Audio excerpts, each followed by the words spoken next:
Okay, so it's been about half a year or so since we picked up this game.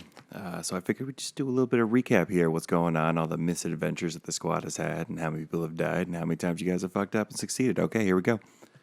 First thing you guys remember is when you first walked through, everybody was a bunch of refugees coming through, and it was great because you're all level one. You didn't really know each other, and you were with a group of people, and you thought you'd make friends. But then Jr. decided it was a brilliant idea just to shake the earth. Oh my god!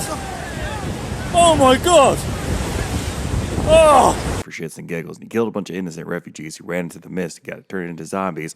And then they turned around, and the rest of them ran into the mist and turned into more zombies. And then there was a little kid, and then Austin lost his goddamn mind, and Joe starts holding on to this motherfucking kid, looking him in the eyes, screaming at the top of his lung. Kid freaks out, runs to the mist, turns to a zombie.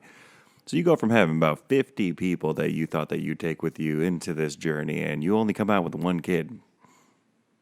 Great start. Then it was time to hit Fort Liberty. So, you guys came up into this giant wall after walking out of the canyon and all that fog, and you see a bunch of tents and a bunch of people hanging out and a bunch of guards on top of the wall, and you see this big old drunk man with two rusty swords come out at you, and he just wants to share a drink. He just wants some booze, kind of find out he's general of the fort, but you think he's some sort of scrub lord. Then after some time, you rested, a bunch of demons attack, and a bunch of demon people, a bunch of zombie folks, and some of the refugees that you couldn't save, and some of the refugees you didn't even know were alive to begin with, started attacking all over the place, and next thing you know, you realize that you are level 1 and this world will fuck you in the ass. So then you turn around and next thing you know, this flaming sword, sober ass General Trulius Lionheart leaps out from the air. Two flaming swords, beats the shit out of the fucking ghosts that were beating the fuck out of you. But then you turn around and you see what looks to be a bone dragon coming out of the wall. That bone dragon came out of the wall and was all like, I'm about to murder this whole world. Hey, I'm the evil villain. Ha. The bone dragon then just steps up to Trulius, and you look at him in the face, and he has fear in his face, and he's like, y'all gotta get the fuck out of here, until that bone dragon turns around and one-shots his ass like Headshot. Alright, then I'm pretty sure after that, that was about the time when everybody was sitting around these ruins just outside of Fort Liberty, looking back. Everything's all fucked up. Zombies done take over, like some sort of World War Z remake going on there. And the rest of the military soldiers look at you and said, get the kids to safety. Get their ass to Tipperoa.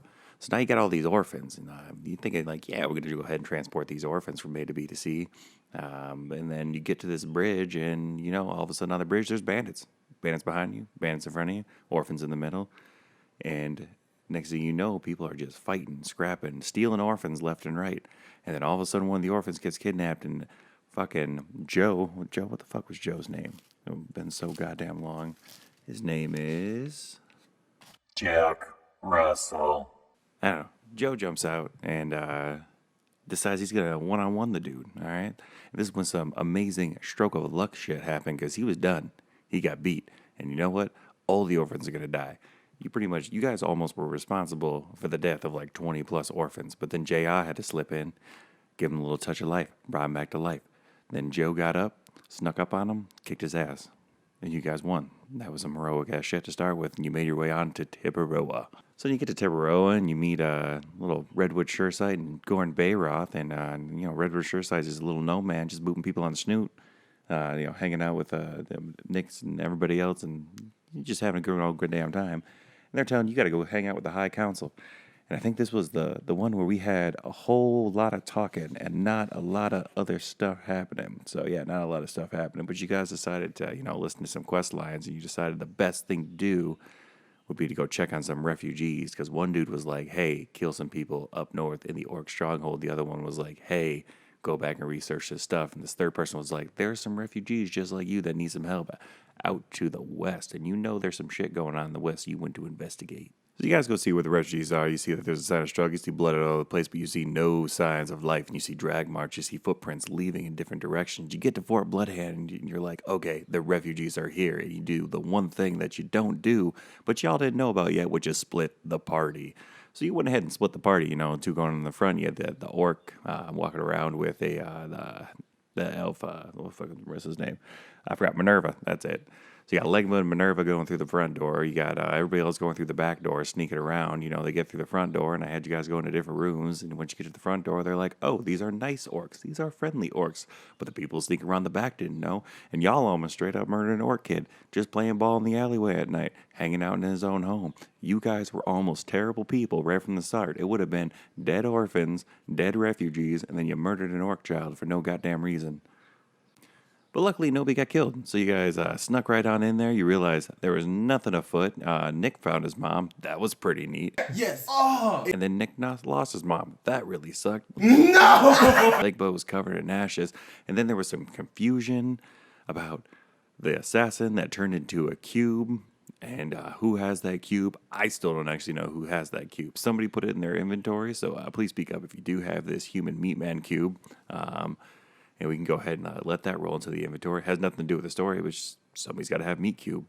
After that, you guys went ahead and I got a house. I don't remember why you guys got a house for something. Like you did something good and you got citizenship right off the bat. Yay, that was something you guys were going for. So then after that, we went ahead and we went back to Timber from the sounds of it. And there was some shit going on and there was some mystery afoot. So they were just standing, hanging out in the sigil. You see Redwood Churchside, Gorn Bayroth, and there was a whole mission, and they need your discretion to walk through it. And you go through, and you find this tomb. You go through this other thing. There's a bunch of stairs. You're just going down, down, down, down, down, and down. Next thing you know, you're sitting in a room, hanging out in this room, and you think, hey, this is a pretty neat place. It's got tables, it's got food, and there's all these ladies around saying, hey, go ahead and eat. And y'all motherfuckers, some of you ate, some of you drank, some of you ate, others of you just stood there. And those of you who stood there were smart. I don't remember who didn't do it, but I do remember Joe straight up drinking a goblet of gross-ass blood, and a bunch of other stuff happened, and vomiting all over the place, and you guys somehow survived that, which, that was good. And then after that, you guys went ahead and you went into this room, and there's just this boy crying in a cube. And what do you know? It's the kid from the beginning, the one that Austin freaked out to begin with. And without breaking stride, fucking Joe, what is Joe's name? Jack Russell. Yeah, Jack Russell's ass just walked right across the whole stage there, walked right through the door, and that cube lit on fire. And let me tell you that Joe Starr was not going to be able to hand that. He was definitely making some poor ass sanity checks at that point in time and was going to be checked out. And I'm really surprised it didn't come to blows at that point in time, but I think he was so stunned by the fact that it may or may not have been a mirage, and spoiler alert, it was not a mirage, that he, at the time, did not really want to swing on Joe yet.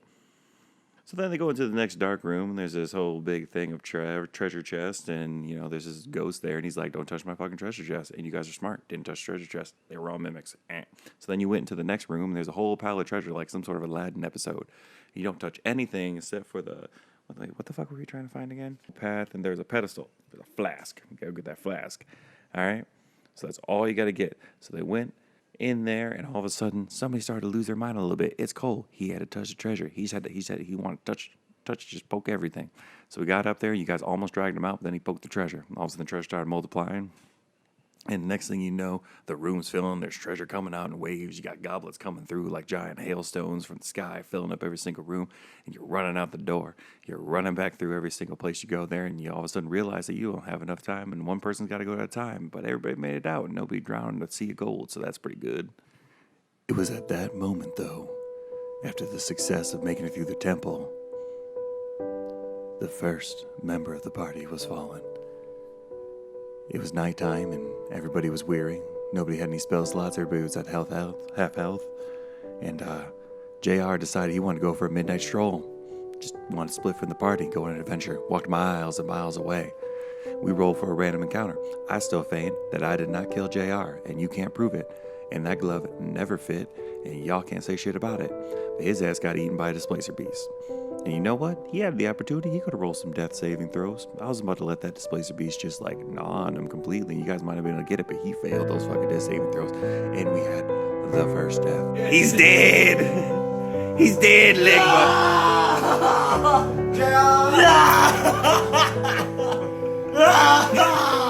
All right, that's about it. So then everybody goes back down south, and they tell him, hey, we got the thing. We got this thing that you're trying to find, right? And next thing you know, you guys go into the woods, and then all hell breaks loose. You find out that the fucking Bone Lich Dragon is some sort of happy-go-lucky fucking evil man in a suit. And you find out the crazy old man that was giving away teeth is some sort of golden dragon god. And they went out fighting each other, and you guys fought a bunch of monsters, and you survived. So that was pretty dope. And then we came to the Moon Festival. And the Moon Festival was pretty crazy. And instead of looking for clues, everybody just went to party, get magical tattoos, and just run around having a grand old time. Austin tried to get a girlfriend. And then Law said girlfriend. And then next thing you know, you guys finally get to the end, and you realize that You did not preemptively stop everything, so the main villain had like sacrificed, 2/3 of the town at that point in time, and you're like, well, let's just beat his ass right now. As you go in to beat his ass, Joe gets taken over. Fucking, so you got Jack Russell out there, dick slapping his own teammates, and then you run to the other side and you realize, oh, there's not enough time, and then the Meriliths hatch. It's about this time that all hell broke loose. At that point in time, Joestar got knocked unconscious. You ought to drag his ass out of there. Jack Russell just got killed. Just dead. There was no death saving throws. That motherfucker went negative and then went double negative, and then he got to heaven. He's like, nigga, you two dead for us to get to heaven right now. You got to go somewhere else. So his ass was dead too. So we got JR dead. You got fucking Jack Russell's dead at this point in time. Wanderer tried to sneak off. Wanderer got his ass kicked too. So you got half the party dead now. So God rest his soul.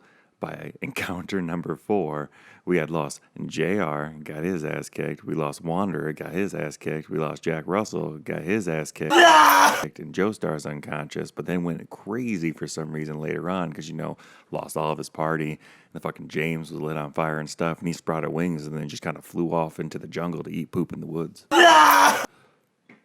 Oh, and I almost forgot. Rewind, Brilliant Act number 3. Y'all went to the Shadow Merchant, and I'm not gonna lie to you, the Shadow Merchant was Satan.